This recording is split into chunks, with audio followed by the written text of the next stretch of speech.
You're watching Ride Like a Local with Belt Drive Betty. On this week's episode of Ride Like a Local, we continue our exploration of the Western motorcycle shows, Calgary, Edmonton, and Vancouver.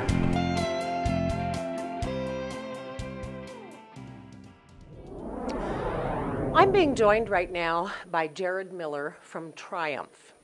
And he's going to talk to us a little bit about some of the new bikes that are coming out and some of the technology that those bikes have.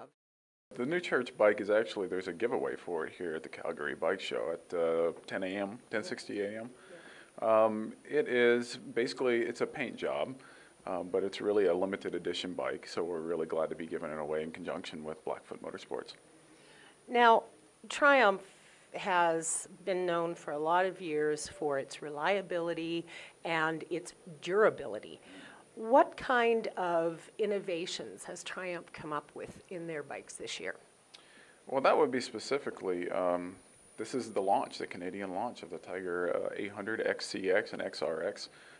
It is now fly-by-wire throttles, which allowed us to bring traction control, cruise control, and throttle mapping to the bike, which is a big deal. And we also did some other innovations in the intake, in the fuel injectors for that bike, so we were able to increase the fuel economy about 17%. That 17%, that's enormous.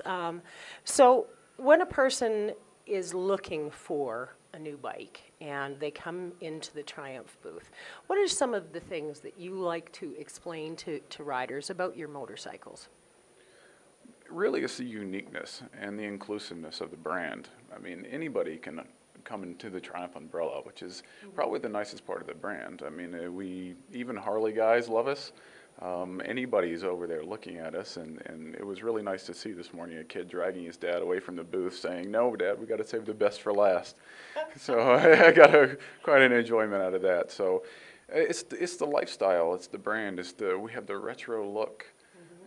And people are just starting to gravitate that more than ever. You know, we just had the biggest year in Canada, just set another record in 2014. So it's been really great for us up here. Now you have a beautiful little, it looks like a bobber, and it's got a teak backrest. It looks like teak wood anyway, and a wood finish tank. Tell me a little bit about that machine. Oh, it's just a custom bike built in California. I mean, it's got leather on the tank, stitching Triumph, and the woodwork on the tail is really gorgeous. If you couldn't see the change in the grain, you couldn't even see the lines of where it was put together. So it was really something.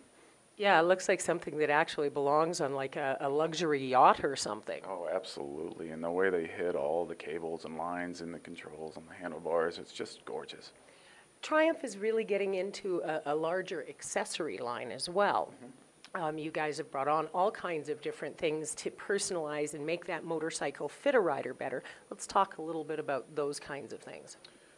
Some of the big accessories that are coming out this year to make a rider more comfortable are coming on those adventure bikes that are coming out. We have all new bag systems coming very soon, which are really going to be great for those new riders. I mean, they're going to be increased capacity, increased durability, and made by GB.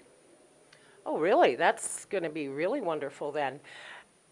The thing that most people love about the Triumph is the whole romance behind the Triumph motorcycle, and the Bonneville in particular. So what does Triumph plan on doing with that Bonneville? Like, are you guys coming out with different limited editions all the time? What kind of things are you doing to try and, pull some of them Harley riders and them Honda riders and say, the Triumph really is better suited to you? What are you doing about that? Well, we have a lot of limited editions this year. Well, we have the new church. We have the T214, which came out, which commemorates the Streamliner breaking the land speed record back in the 50s, which is great. The Ace Cafe Thruxton in that line, although it's not the Bonneville, is out. But as far as the future, no comment. Oh, okay. So we're not getting that scoop I was hoping for, that I was trying to weasel for, because I've heard some rumors. So obviously some of those rumors must be true. We're going to have to do some major research here, folks. When it comes to doing the shows, what is the favorite thing for you? I mean, you travel all across Canada. You also travel into the U.S. It's a grueling job because travel is so hard on the body. What is your favorite part about being in the shows? I started in the industry selling bikes on the floor, and it's kind of a weird thing for me because I'm kind of a shy, introverted sort of person. But when I get to talk with people about motorcycles, a switch flips, and I really get to know. I get to know the stories. You know, I get to hear about their old bikes and their kids, and you know, and who's going to be riding with them, and the lives. It's connecting with people, I think, and it's kind of what motorcycling is all about.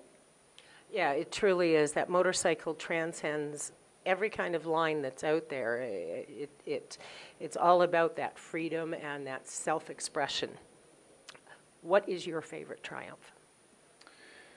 One I did not expect to like that much. I was always such a sport bike guy, and they gave me a demo for a Tiger Explorer. And once I got that, you could not drag me off of that bike. Any opportunity. I mean, I live in Seattle, rain or shine. Being on that bike, I was just smiling ear to ear constantly. It's so much power, dragging pegs in the corners. It was everything that I thought it could be and way, way more. So it really changed my view on motorcycling, getting to try a bike like that for about 3,500 miles or so. So, what's the farthest ride you've ever taken?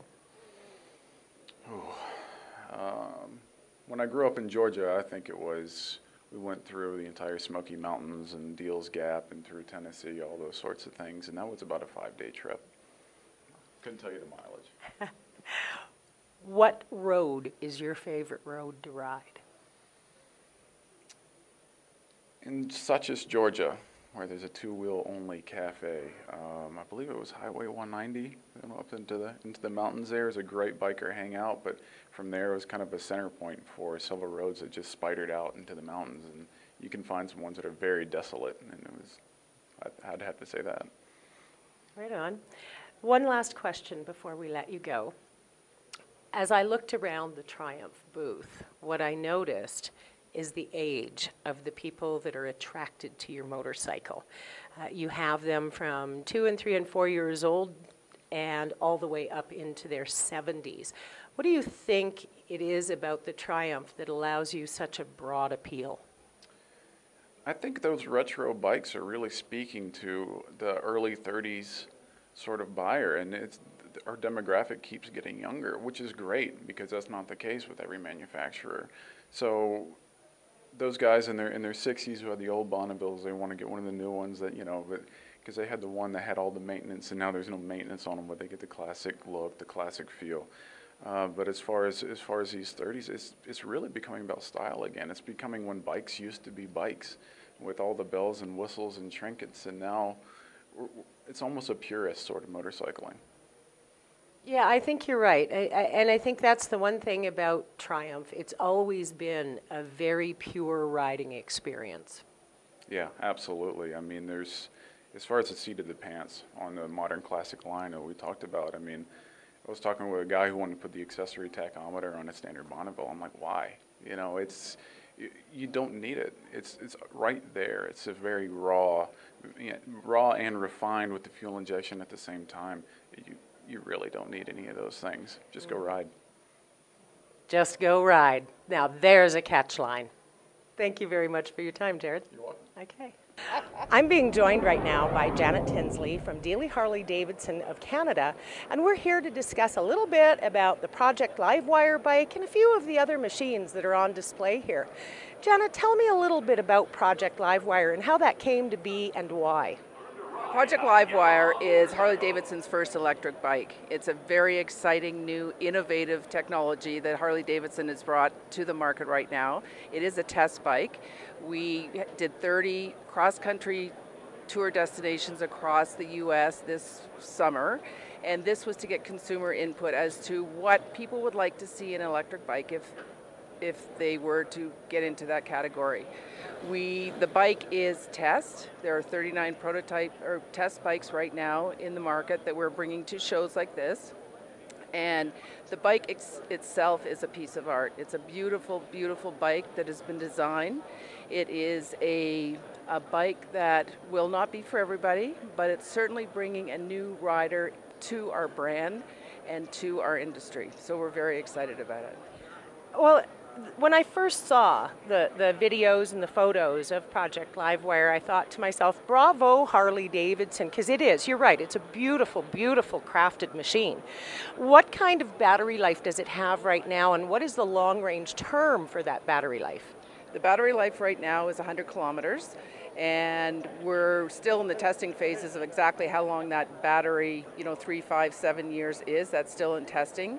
It has a capacity of 100 kilometers, and then you would need to reboot the battery, and that would be just under 3 hours.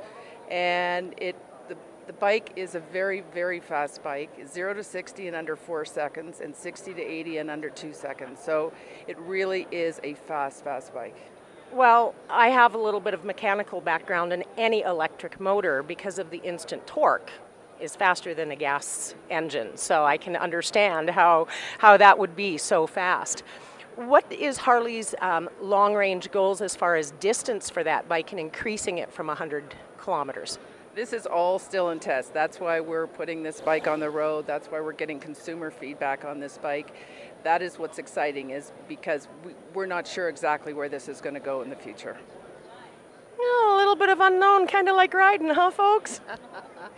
Now, Harley-Davidson has done something else to draw new riders into the industry, and that's your new street models. Let's talk about those a little bit. The street models, the 500 and the 750, we're very excited about this year because we are now targeting to a new urban rider that we haven't had the motorcycle for. It's designed for really quick, agile, nimble riding downtown urban centers. We're looking particularly for young males, women, and we're extremely excited to bring this to the market. They're a very nice, I've had the opportunity and pleasure to sit on them, and they're very light, nice center of gravity to them, and I can only imagine that on the street they would be very good for getting in and out of traffic in bad situations. They are, and at the show we also have 3 street models that have been personalized and inspired by 3 of the designers at Harley-Davidson, and it really is an inspirational look at what you can do to these bikes with genuine motor parts and aftermotor parts to really design it and make it aspirational for you as a personal rider. Harley-Davidson has also done a lot of other unique things in the last few years with your accessories programs for customizing and personalizing a bike and making it fit you as a rider better. Let's talk about the accessory lines that Harley has already come out with for these 2 new brands. Our Fit Shop is really a point in our development of making your own bike your own, in that we have over 10,000 new parts and accessories, so there is something out there for every rider. We have excellent technicians and people at our dealerships who will be able to fit the bike to you. Every person has a different ergonomic stature, and there's a bike for everyone. Just ask your retailer, he can help you out with that. When it comes to attracting that younger rider, that female rider, what is Harley's dream as far as a corporation goes to seeing more young people and more women? What is the goal? The goal is to bring the idea of personal freedom to everyone who would like to ride a motorcycle. So we have many different opportunities and programs for new riders.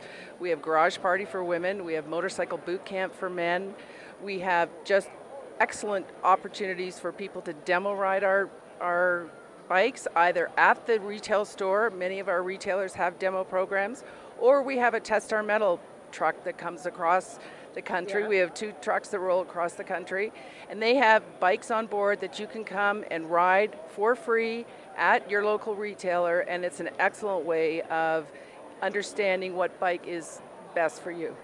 Yeah, and I'm always encouraging people to get out to those demo days before they buy a bike and make sure that it's the right one for your arse, because, the arse is the smartest part of the body when it comes to riding, and when it's happy, everything else goes so much better out there. Now, Harley also has some other unique things that you're doing with your warranties for new bikes.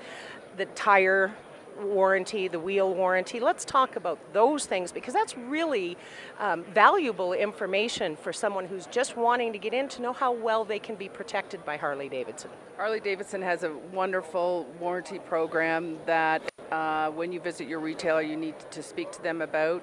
It's excellent tip-to-toe coverage for you, so that should give you the confidence and the trustworthy in our product moving forward as you roll down the road. And how many dealerships in Canada does Harley-Davidson have now? We have 72 across the country. So when you buy a Harley, your chances of being able to get repairs if something should happen while you're on the road are pretty darn good then. They're excellent. There should be no reason that you can't find somebody when you need them. Growing communities one idea at a time is Community Futures Grand Prairie and Region, providing business planning, cash flows, market research, and business loans. Visit www.cfofgp.com to see how we can help you. Canada's most rider-friendly community, where is it? Is it Carman, Marystown, Viking? Where in this vast land is Canada's most rider-friendly community? Help us discover that special community at riderfriendlycontest.ca.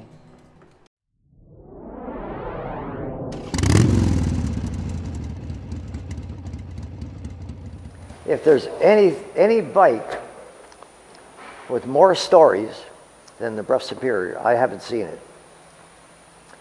You could talk about Lawrence of Arabia.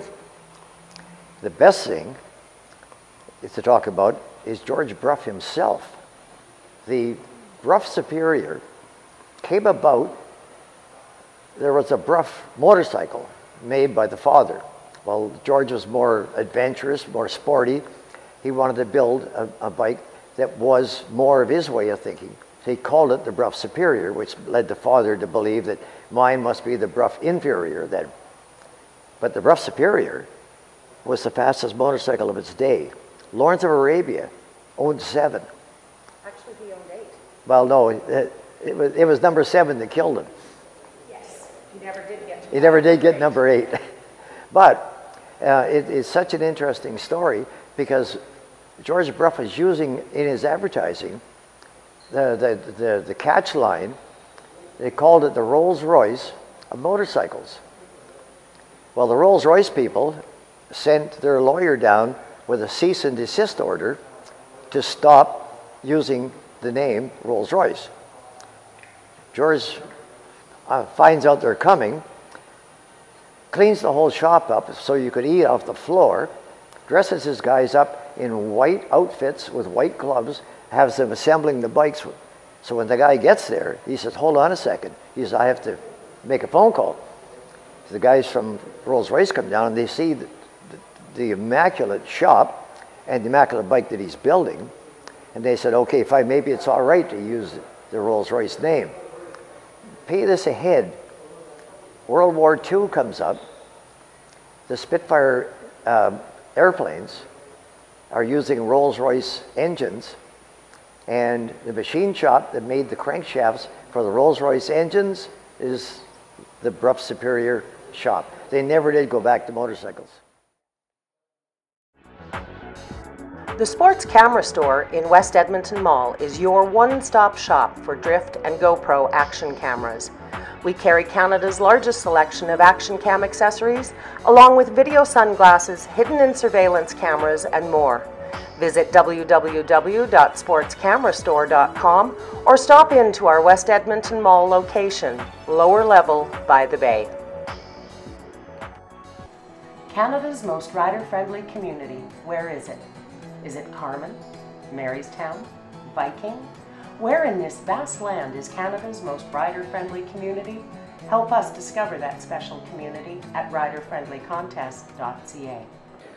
I'm being joined right now by Ethan Barkley, and Ethan has some good news to share with us this year. Yeah, finally got the number 1 back on the bike, and worked hard for it, but we got it, and proud of my whole team and everybody that supported me for doing it. Yeah, it was awesome. So all of those modifications from last year paid off exactly as you hoped they would? Yeah, bike's been running really good. No complaints really, just trying to get the thing to hook up. It makes so much power now, and it's, I guess you could say, it's never a problem with too much power, but sometimes at some tracks you get a little bit of trickery, so you gotta hang on as best you can. So what speeds were you able to turn with this baby this year, and what kind of ETAs? Yeah, we set some new records this year. 197, so we're so close to 200. Year before was we've been in the 190s for a few years, and just every year we just get a little bit better and a little bit better. So if the track was like 50 feet longer, I think we'd do 200, but we just got to get it done in 1320. So this year we're very confident we'll do 200, and our best ET so far is 7.34, which is coming down a little bit, and yeah, 7.0 is the goal. So I'm not stopping until we go 7.0s. 7.0s, 200 mile an hour. That's the goal. That's the goal. Yeah. So what do you think it's going to take to do that? Because I know that there's nothing else you can ditch off this bike weight-wise. No. So it has to come off of your frame, or you have to do some more tweaking. Believe it or not, we're actually at the minimum weight already. So there is no more weight loss. If anything, we're probably adding a little bit of weight to the front of the bike to try and make it settle down on the front end. Right now, I think the biggest hindrance we have is in the clutch, which we've been messing with that clutch for so long and so many years. We actually had a little bit of a problem last year with it creeping. You'd hold the clutch in, the bike would move, and talking to the manufacturer, like, oh yeah, that's normal, and I'm like, it doesn't feel normal. I went and rode some other bikes that had the same clutch, found out some situation that would help us out, we got it fixed, and now it's like we're starting over again. It's like 4 years have gone by, we wasted our time, but I think this year we've got everything else working so good, we can really focus on the clutch. We'll do some testing up here in Edmonton, and we'll get it figured out, and times will drop fast. That sounds good to me. I'm looking forward to seeing what you can actually pull off with this thing. Now, one other question I have for you is, last time we spoke, Yep. you had a bunch of guys building parts for you out of Calgary, and you were getting a lot of support and help. Where do you stand with all of the R&D that you were doing last year? R&D, so we worked specifically on this bike in the last 18 months, 2 years, working on the exhaust side, developing this new turbo system and a really efficient way to get the turbo to work. And the exhaust side has worked phenomenal, is better than we had actually hoped. So the focus now over the next 18 months and 2 years, it sounds like a long time, but is to refocus on the intake side. So we're going to develop our own throttle body system, our own plenum designs, and all this cool stuff. It takes time, and it will happen. So that's all going to come out of Calgary again. I'm doing some work overseas with some people, and you know, the EB Speed is stretched all the way over. We're doing some work with some people in Kuwait now, in the Arabian League, and Hawaii, Australia. So yeah, cool parts all over the place, and it's coming out of Calgary. So pretty happy about that. So besides hitting 200 mile an hour and 7 seconds, which is your goal, where do you actually see yourself after this season? What is it that you want to learn about your motorcycle this year, taking it so that you can take it forward into that R&D time in the fall? Well, the biggest thing, retain #1 plate. That's going to be a tough one. There's a couple of new guys coming into the class this year in Pro Street, which I'm super excited about. Happy to see it. So the competition will increase, which I think is a good thing because it pushes you to go faster and quicker and be more consistent. And that's the biggest problem. It's one thing to go 7.3 once or twice in 190. To do it every race, every event, try and do it on maybe tracks that aren't as premium as others. I think that's really the goal, is to get more consistent and being able to repeat over and over and come out of the trailer really fast every time. And then our goal ultimately is to take this bike and possibly race FIM overseas, or get to riding other people's stuff in other countries. I did a little bit of that this summer. I went over to England. So, you know, we're going to do our best and develop some new parts and hopefully get those parts on other people's bikes and make them go just as quick. So that's really the goal. If people wanted to find out about the parts you guys design and build, how would they find you? Best way to find me is ebspeed.com, which is my website, or Facebook or Instagram, all that good stuff. You can find me, just look up Ethan Barkley on the internet and you'll find me. And if they wanted to find out more about becoming part of the CMDRA and learning to go fast, how would they find that out? CMDRA at cmdra.com, and Twitter and all that good stuff. Just Google CMDRA, you'll find us.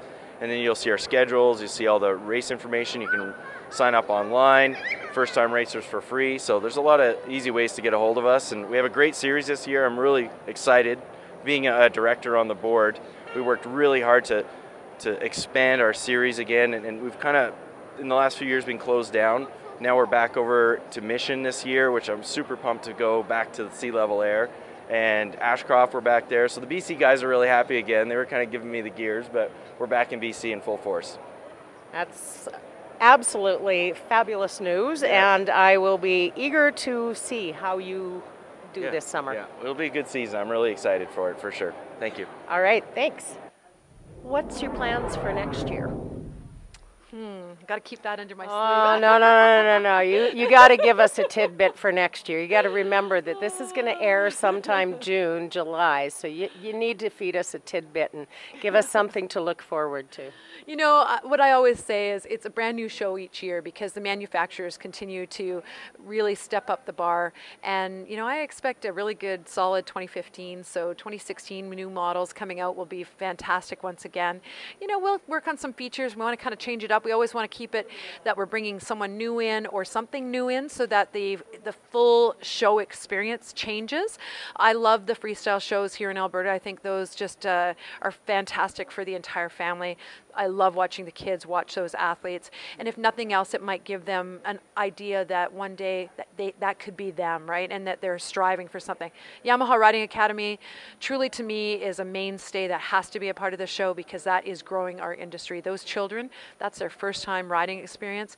Nothing beats that for me. I always say it, it's my absolute favorite. So, you know, we know that those will still be around, but yeah, I gotta kind of come up with something that'll just wow the crowd going forward. Now, the interesting thing for me, being a good old Alberta girl, is the fact that this province produces more freestyle and motocross riders than any other province in Canada. So it makes a lot of sense that people are truly embracing the extreme sports. I always say there's something about Alberta that we work hard in this province, but we play hard and we take it to a whole new level. I tell you, if we're going to try and do something, we take it up a notch. So good on being Albertan, you and I both, and it really is. It says something about Albertans. We're hardy. We want to take it to the max. If it says someone says it can't be done, we are going to make sure that we do it. So it's one thing you can count on about us being Albertan. You betcha. So that's a wrap with Laurie Paetz from the Edmonton, Calgary, and Vancouver motorcycle shows. Join me next time as we continue exploring the 3 Western motorcycle shows, Calgary, Edmonton, and Vancouver.